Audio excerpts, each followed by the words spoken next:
तो निश्चित है कि ये संसारी वस्तुएं अपने आप ही डामाडोल तो होंगी। दैवी शक्ति हमारे पास भी आ जा, हमारा स्पर्श कर ले तो हम भी स्थिर तो नहीं रह सकते, हमारे भी नेत्रों से आंसू। कई लोग पूछते हैं बहुत आंसू आते ठाकुर जी को देखते, यही समझना चाहिए ठाकुर जी छू रहे हैं आपको इसलिए आ रहे हैं आंसू। लेकिन संसार के लिए रोवे वारे इनकी नहीं है ये बात। 31 सेक्टर वाली छोड़ के चली गई, रो रहे हैं ठाकुर जी ने छुआ है मुझको। नहीं नहीं, ठाकुर जी ने नहीं छुआ है। ठाकुर जी ने छुआ ये कब जानो, जब वे वजह वृंदावन को याद करके स्वयं भगवान बताते हैं। जैसे ठाकुर जी का रूप स्वरूप महिमा कथा में हम बताते हैं, ऐसे ठाकुर जी अपने भक्त का लक्षण बताते हैं। क्या कहते हैं? वाग्गदगदा द्रवते यस्य चित्तम् रुदत्य भिक्ष्णं हसति क्वचित् विलज्ज उद्गायत नृत्यते च मद्भक्ति युक्तो भुवनम पुनातु। ठाकुर जी कहते हैं, बोले बैठे बैठे मेरी कथा सुनते सुनते जिसका कंठ भर आता हो, मेरे भक्त के लक्षण क्या है भगवान बता रहे हैं। मेरी कथा सुनते सुनते जिसका गला भर आता हो, नेत्रों से अविरल अश्रुधार गिरने लग जाती हो, और अश्रुधार गिरते गिरते गला भरे भरे तभी मेरी कोई मधुर लीला सुन के रुदन करते करते हंसने लग जाता हो, और वही लीला सुनते सुनते चरम स्थिति में आकर के भुजा उठा करके उन्माद नृत्य करता हो, कभी हंसने लग जाए कभी रोने लग जाए, भुजा उठा करके बिना चिंता किए कौन क्या कहेगा मेरे संकीर्तन में नृत्य करने लग जाए। भगवान कहते हैं मद भक्ति युक्तो, वो मेरा भक्त है, जिसके नेत्र से बिना किसी कारण के बस मेरी याद में अश्रु आ जाते हों, वो मेरा भक्त है। तो ठाकुर जी स्पर्श करेंगे तो निश्चित है कि अश्रु आने हैं। तो भगवान का आगमन होता है तो ही ऐसा होता है पंडाल में। तो हम क्या बता रहे थे कि जिस प्रकार आप विदेश की बहुत प्रशंसा सुनते हैं, पर जब आप वहां जाएंगे तो आपको अनुभव होगा कि जो सुना था वैसा कुछ भी नहीं है, बिल्कुल विपरीत है। ठीक वैसे ही देवलोक में पृथ्वी की बहुत महिमा गाई जाती है। ये देवता आपस में बैठे बैठे हम आप सबकी बड़ी महिमा गाते हैं, बोले इंसान कितने भाग्यशाली, इनको दर्शन करने के लिए बद्रीनाथ, केदारनाथ, वृंदावन, श्रीनाथ द्वारा दक्षिण में चले जाओ, तिरुपति बालाजी, वैष्णो देवी उत्तर भारत में, अमरनाथ, कितने सारे दर्शन के स्थान हैं। ये जब जहां चाहें जा सकते हैं, जब चाहें कथा सुन सकते हैं, जब चाहें अपने गुरुदेव के स्थान पर जा सकते हैं। इनके लिए कितने सौभाग्य की बात है, क्योंकि देवता सब जगह नहीं जा सकते, देवताओं के लिए प्रतिबंध है सब जगह जाना। नारद जी महाराज ने सोचा इतनी पृथ्वी की महिमा है तो मैं देख के तो आऊं पृथ्वी है कैसी। लेकिन नारद जी कहते हैं मैं पृथ्वी पर आया और पृथ्वी आकर के मैं सब जगह घूमा, पर जैसा मैंने सुना था वैसा मुझे कुछ नहीं मिला। आज आप पृथ्वी पर मानवों की जिस स्थिति को देखते हो, 5000 वर्ष पहले नारद जी ने वो सब लिखा है यहां पर। नारद जी कहते हैं पृथ्वी कैसी है, बोले सत्यम नास्ति तप शौचम दया दानम न विद्यते उदर भरिणो जीवा बकार कूट भाषिण। बहुत सावधानी से सुनो, नारद जी कह रहे हैं पृथ्वी कैसी है, बोले सत्यम नास्ति, सत्य नहीं बोलते यहां के लोग। बंधुओं आप यदि काउंट करें अपना हर दिन, आप महीने के 30 दिन काउंट कीजिए कि मैंने ऐसा कौन सा दिन निकाला जिस दिन मैंने झूठ ही नहीं बोला हो। मुश्किल से 4 या 5 दिन निकल करके आएंगे 30 में से। हर दिन हम झूठ बोलते हैं, हर दिन असत्य भाषण करते हैं, और असत्य के भी बहुत रूप हैं। किसी से बोलना ही असत्य नहीं होता, हम स्वयं के साथ भी जब असत्यता करते हैं, अपने साथ भी अपने आप को जबरदस्ती धकेल रहे हैं संसार के विषय में, यह भी तो असत्य है। हम हर दिन असत्य बोलते हैं। तो सत्यम नास्ति, नारद जी कह रहे हैं यहां के लोग सच बोलते ही नहीं है।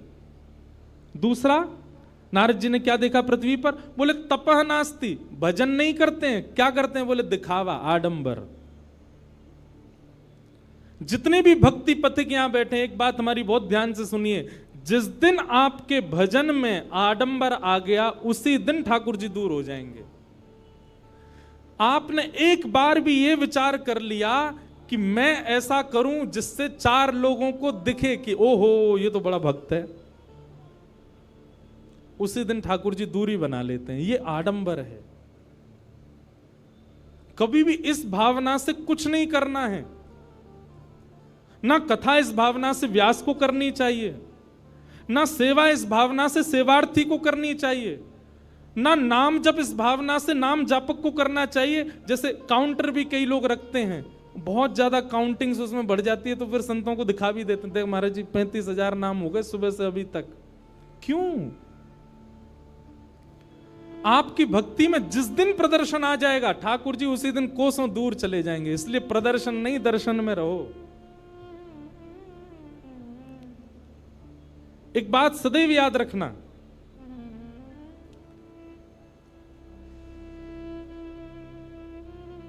धन और विद्या जितनी बांटोगे उतनी बढ़ेगी।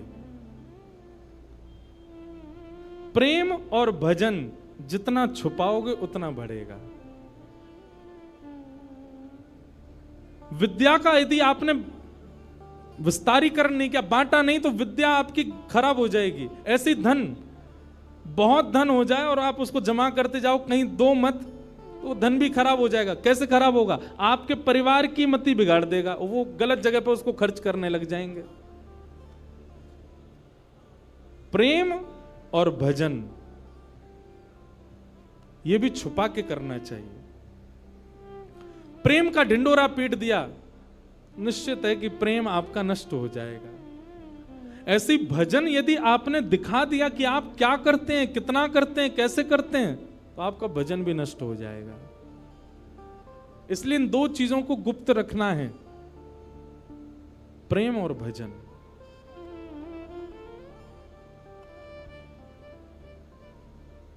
नारद जी महाराज कहते हैं सत्य नहीं बोलते संसार के लोग, तप नहीं करते। बोले भजन तो गोपनीय रूप से होता है, यहां तो दिखावा करते हैं लोग। तपह नास्ति, शौचम नास्ति, बोले पवित्रता केवल दिखावे की है। नहा लेते हैं 2 बार दिन में, लेकिन पवित्र नहीं है। हम लोग स्वच्छ तो रहते हैं, हम लोग सुंदर तो रहते हैं, पर पवित्रता नहीं है। पवित्रता बाह्य नहीं होती, भीतर की होती है। पवित्र नहीं है। तपह नास्ति, शौचम नास्ति, तपह नास्ति, और क्या कह रहे हैं? बोले दया नास्ति, दया भी नहीं है हम लोगों के अंदर। दया के नाम पर भी हम केवल दिखावा करते हैं। और फिर क्या कह रहे हैं? बोले दानम नास्ति, दान भी नहीं करना जानते हम। एक बात हमारी सुनिएगा, दान का स्वरूप शास्त्रों में बताया गया कि अगर आपने किसी को कुछ दिया और देने के बाद में अगर आपने किसी से जाकर के कहा ये तो मैंने दिया था, उसी समय आपका दान का पुण्य खत्म हो जाता है। किसी को प्रदान करने के बाद आप गा नहीं सकते कि ये मैंने दिया था। और दान का मतलब धन देना ही नहीं होता, दान का मतलब वस्त्र देना ही नहीं होता, दान का मतलब असहाय को उसकी जरूरतमंद वस्तु देना ही नहीं होता। दान के रूप में बहुत कुछ आता है। कई बार ऐसा देखा गया कि किसी व्यक्ति की सहायता से कोई व्यक्ति बहुत श्रेष्ठ बन गया। अब वो श्रेष्ठ बन गया तो वो नीचे खड़ा खड़ा सबको बोलता है मैंने ही तो बनाया इसको, मेरे ही भजन से, मेरे ही बल से, मेरे ही, मुझसे पैसे मांग के ले गया था, आज देखो इतना बड़ा आदमी बन गया। आप नहीं कह सकते इस बात को।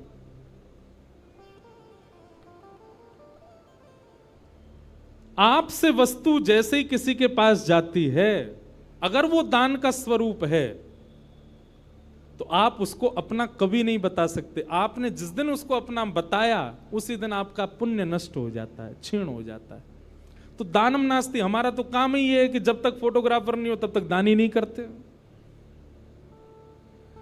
जब तक कहीं बता ना दें, सोशल मीडिया अपडेट ना कर दें, तब तक दान नहीं होता। थोड़ा गोपनीय रखो अपने आप को, दानम नास्ति। और फिर क्या कह रहे हैं? बोले केवल एक ही चीज के लिए हम सब लोग भाग रहे हैं। बोले क्या? उदर भरिणो जीवा, हमारा एक ही उद्देश्य है। बोले क्या? ऐसा कुछ करना है जिससे हमको भोजन मिल सके। उदर भरने की शिक्षा ही हम पा रहे हैं, उदर भरने के लिए ही मेहनत कर रहे हैं, उदर भरने के लिए पूरा दुनिया भाग रही है। अंत तो गत्वा, हमारी गति क्या है? बोले कुछ मिलना चाहिए, पेट में जाना चाहिए, बस इसी के लिए ही कर रहे हैं। आप ऐसा नहीं कह रहा हूं कि मैं इसके लिए नहीं जीना है, पर हमारा उद्देश्य केवल यही है। कई लोगों को तो इतनी भूख लगती है, वो बात बात पर केवल उनको यही चिंता है कि खाना क्या है।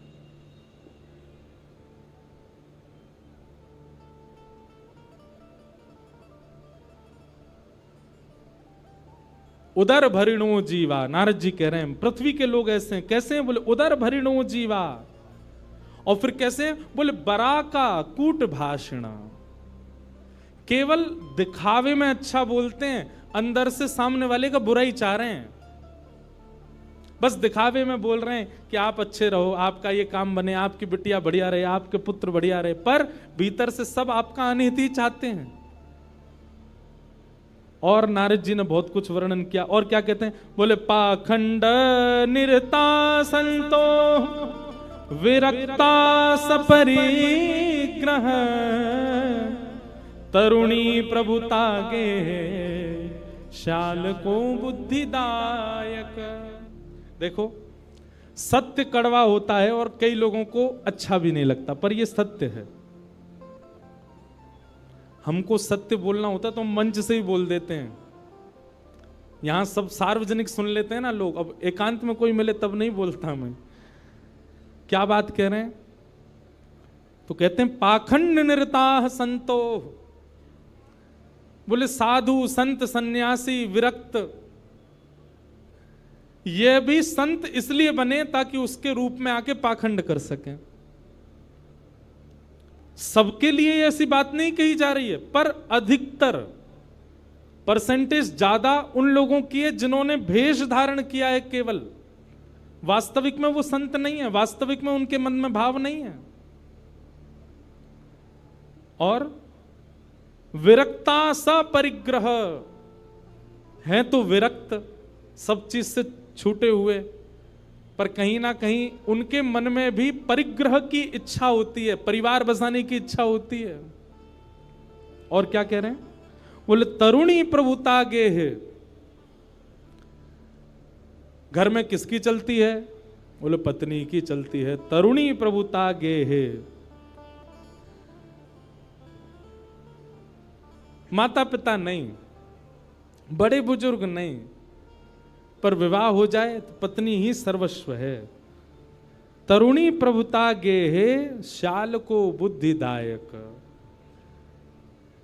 बड़े भैया की बात नहीं मानेंगे, छोटे भाई की बात नहीं मानेंगे, पर साले साहब यदि कुछ कह दें तो वो हमारे लिए सिरोधार्य है। शाल को बुद्धिदायक। नारद जी ने इस प्रकार अब बहुत सारी बातें यहां बताई हैं, सबके बारे में सत्य बता दिया। बोले विवाह नहीं होता है, कन्या विक्रय होता है, वर विक्रय होता है।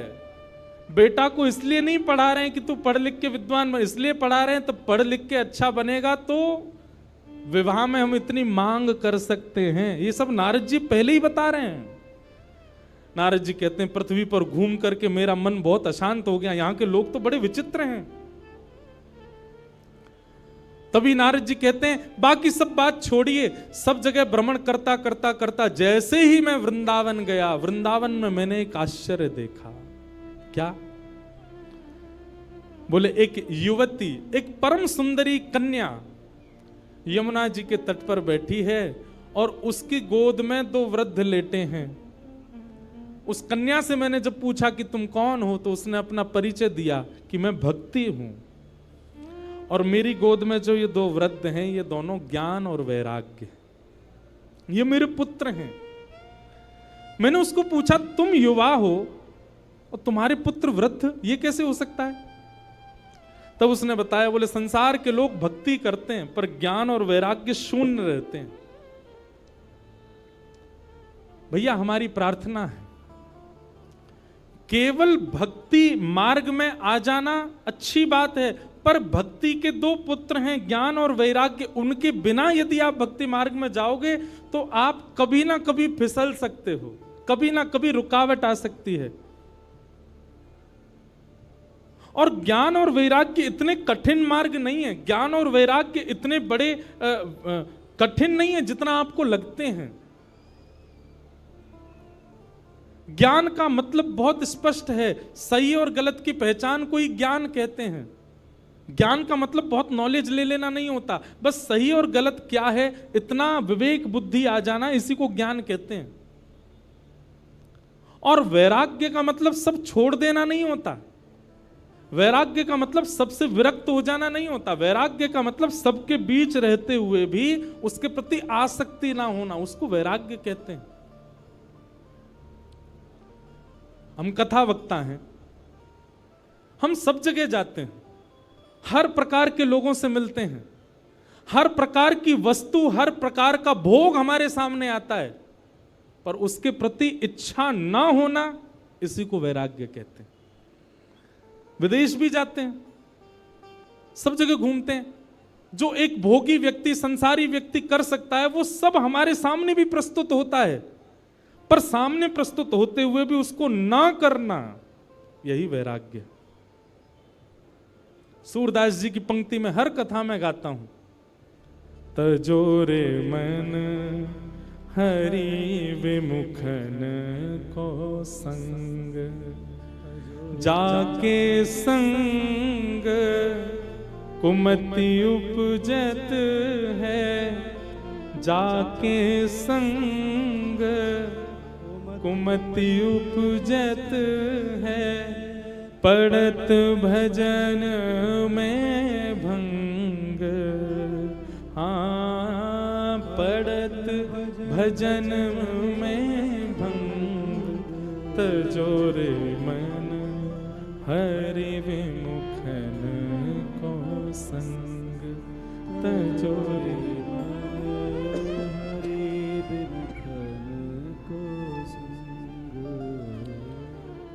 उन सब भावों का, उन सब वस्तुओं का त्याग करना है जिनसे ठाकुर जी की भक्ति कम होती है।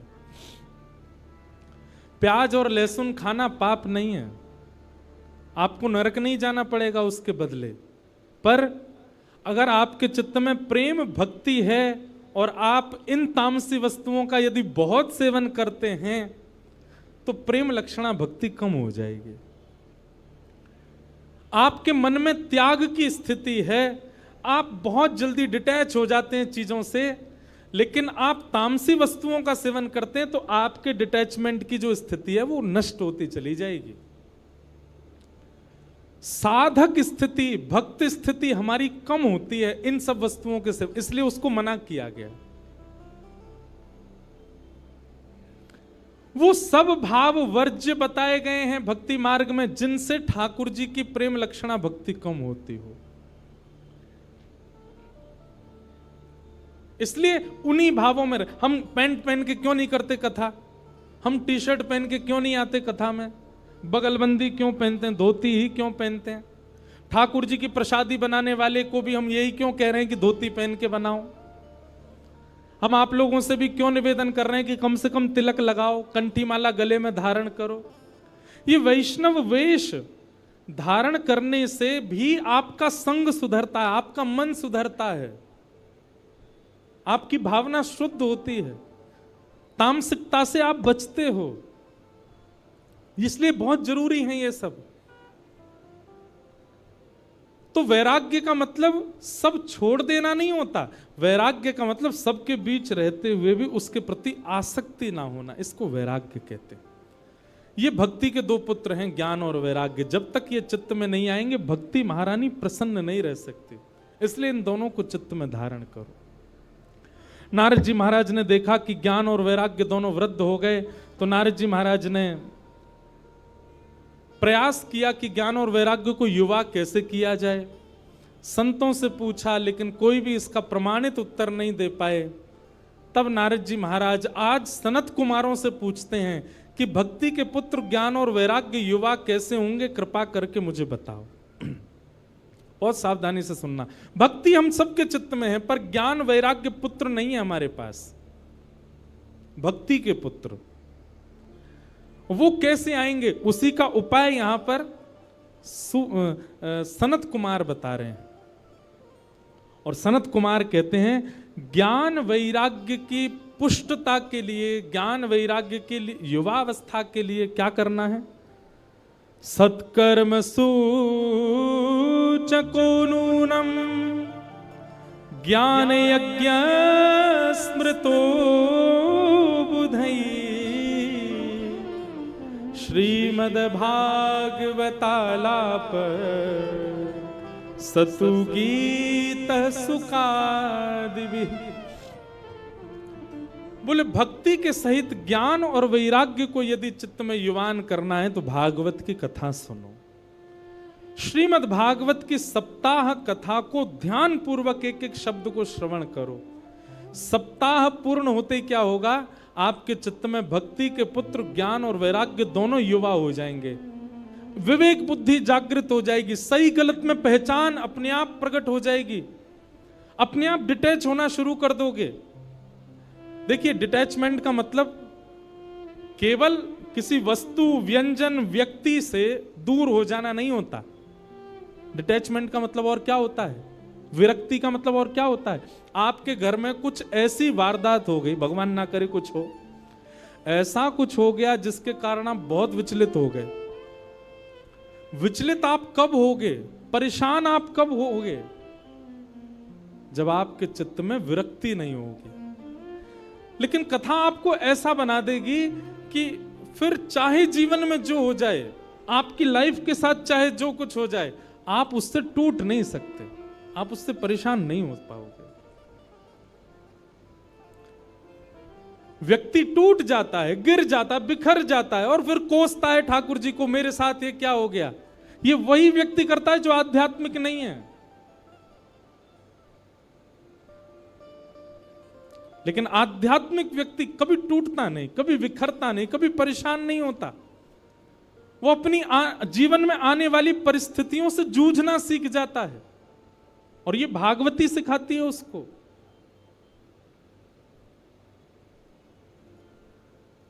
सुदामा जी महाराज के जीवन में नहीं आई थी, बहुत विषम परिस्थितियां आई। मीराबाई के जीवन में नहीं आई, बहुत विषम परिस्थितियां आई। अरे कहां तक कहें, जिस पति से विवाह हुआ मीराबाई का, बस वे ही एक सपोर्टर थे उनके ससुराल पक्ष में, और कोई सपोर्ट नहीं करता था मीराबाई को।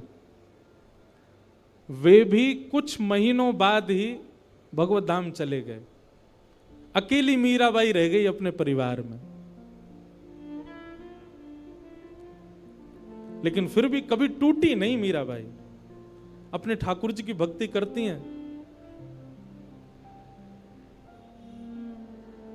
राणा ने, उनके देवर ने जब राजपाट संभाला मेवाड़ का, तो मीराबाई के लिए बोले कि ये बहुत चरणामृत पीती है, इसको विष पिला दो। विष भेज दिया, विष तक पान किया। ठाकुर जी को हरण करवाने के लिए ना जाने क्या क्या किया। मीराबाई के चरित्र पर, मीराबाई के उनके स्वभाव पर, उनके चरित्र पर उंगली उठाने के लिए मन चले लोगों तक को भेजा उनके कक्ष में, पर मीराबाई कभी टूटी नहीं, लड़ती रही, क्योंकि उनका विश्वास प्रगाढ़ है। उनकी भक्ति इतनी चित्त में जागृत हो चुकी है कि वो इन सब परिस्थितियों से परेशान नहीं होते। एक बात कहें, साधक की, भक्त की परेशानी ये नहीं होती कि मेरी जॉब नहीं लग रही है, या मेरे पैसे मैं इतने नहीं कमा पा रहा, बच्चे मेरी सुन नहीं रहे, या मेरे मन चाहे काम नहीं बन पा रहे। उसकी परेशानी का एक ही काम होता है, एक ही कारण होता है, क्या? वृंदावन जाने का मन हो रहा है, जा नहीं पा रहा। कथा सुनने का मन हो रहा है, मैं पहुंच नहीं पा रहा। सेवा करने की बहुत इच्छा हो रही है, पर ठाकुर जी सेवा करा नहीं रहे। उसकी यही पीड़ा रहती है। मीराबाई की पीड़ा ये नहीं है कि उनकी ननद, उनके देवर, उनकी सास, उनका पूरा परिवार उनका विपक्षी है। उनकी पीड़ा केवल यही है कि नाथ, मैं वृंदावन कब जाऊंगी, मैं आपके उस धाम का दर्शन कब करूंगी।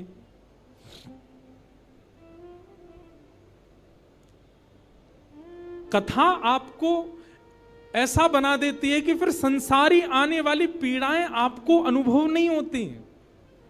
आपकी पीड़ा का कारण केवल ठाकुर जी हो जाते हैं कि ठाकुर जी क्यों नहीं मिल रहे हैं। पीड़ा केवल यह है।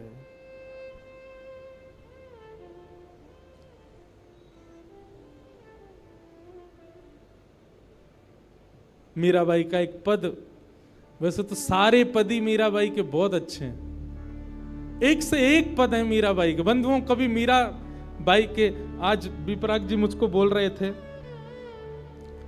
कि महाराज जी अगले वर्ष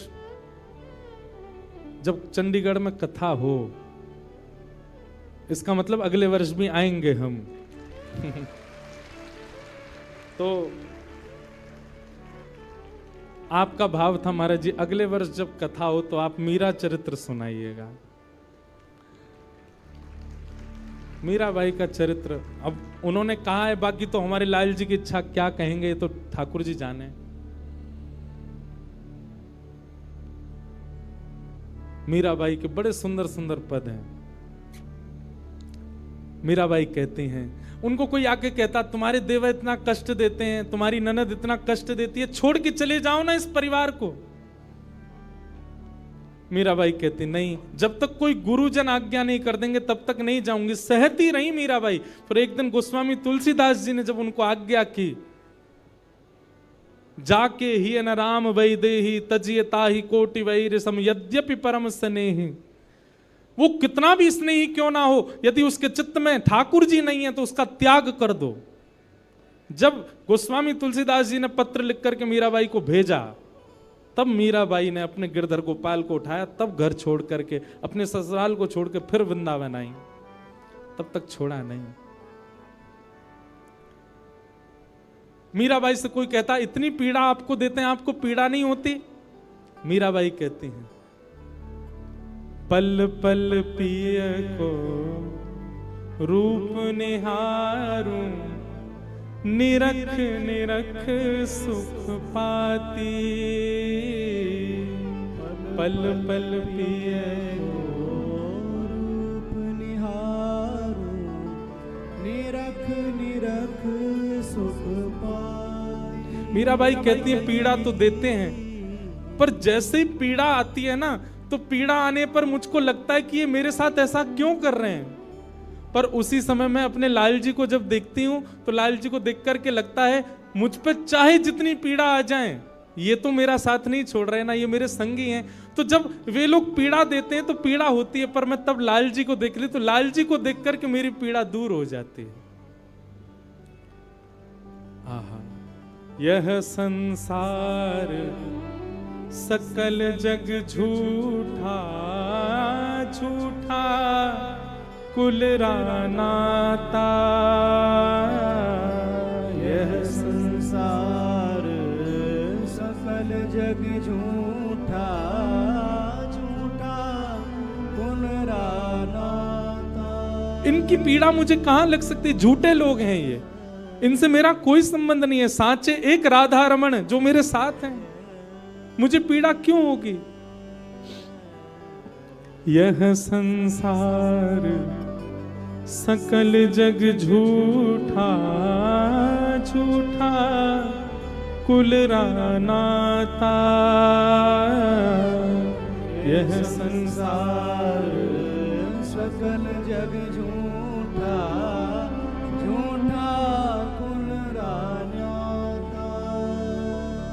मीरा के प्रभु गिरधर नागर, मीरा के प्रभु गिरधर नागर, साचे केवल मेरे नाथ हैं।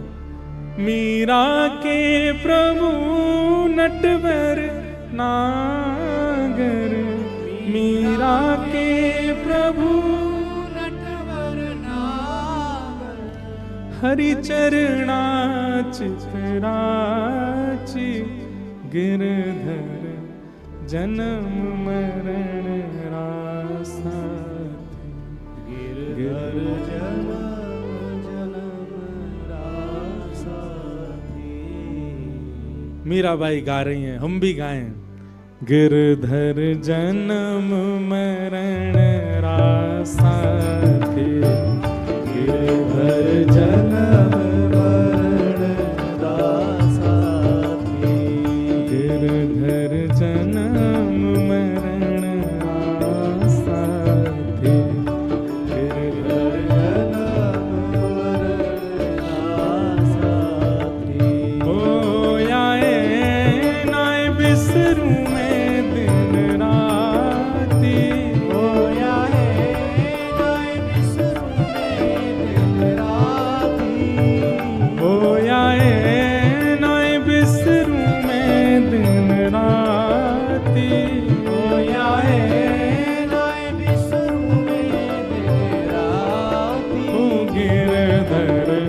जन्म मरण रासा थे, गिरधर जन्म मरण रासा, गिरधर जन्म मरण रासा थे, गिरधर जन्म मरण। बोलो गिरधर गोपाल की।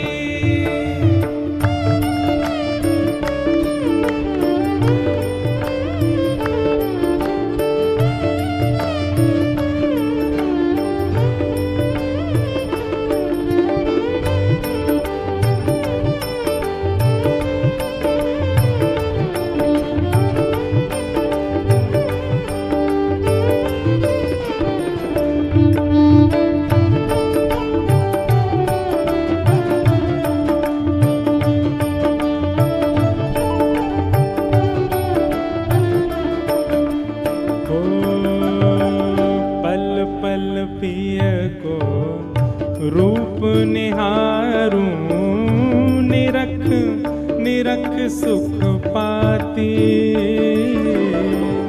पल पल पिय रूप निहारूं निरख निरख सुख पाती,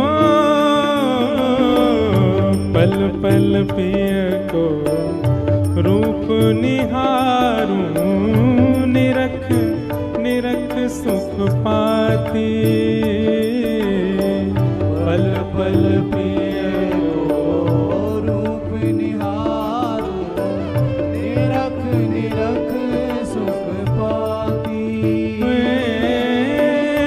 दोय कर जोड़ा अरज करूं छूं, दोय कर जोड़ा अरज करूं छूं, दोय कर जोड़ा रज करूं छूं, दोय कर जोड़ा रज करूं छूं। सुन ली जो मारी बात गिरधर जन्म